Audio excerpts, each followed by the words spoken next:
She's a venture capital whiz kid, successfully helping raise millions of dollars for her company, myyearbook.com. When Catherine was just 15 years old, she got the big idea for a web-based networking site for teenagers.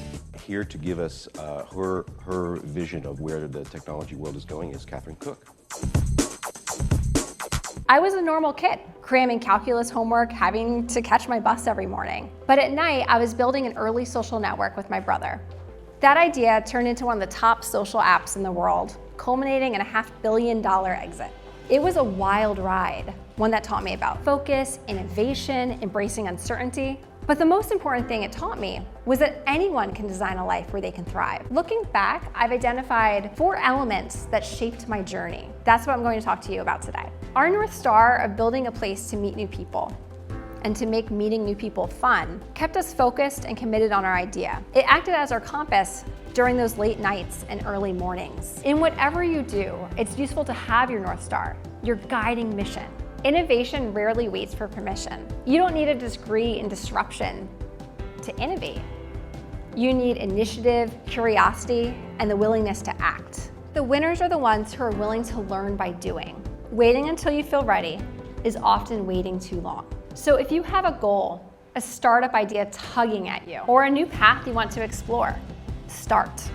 Most people, when they enter a new room, they tend to assume that the people there aren't going to like them as much as they actually do.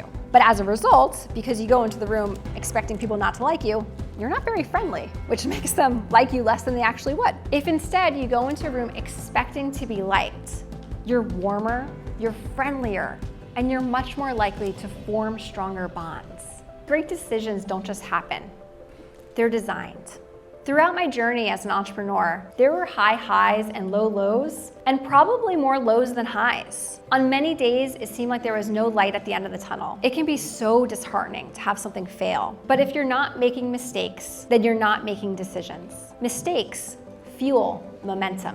That's why we would focus on reducing the emotional weight of failure. We reframed launches as experiments because you expect an experiment to fail, which makes the failure much less personal and more informative. That mindset that mistakes and decisions aren't fatal starts with leadership. We won't always get it right in making decisions, but that's not the point.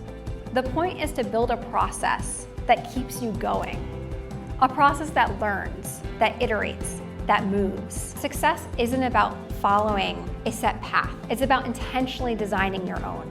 Remember, you have the power to shape your environment, your support systems, and your opportunities. That's how you design success.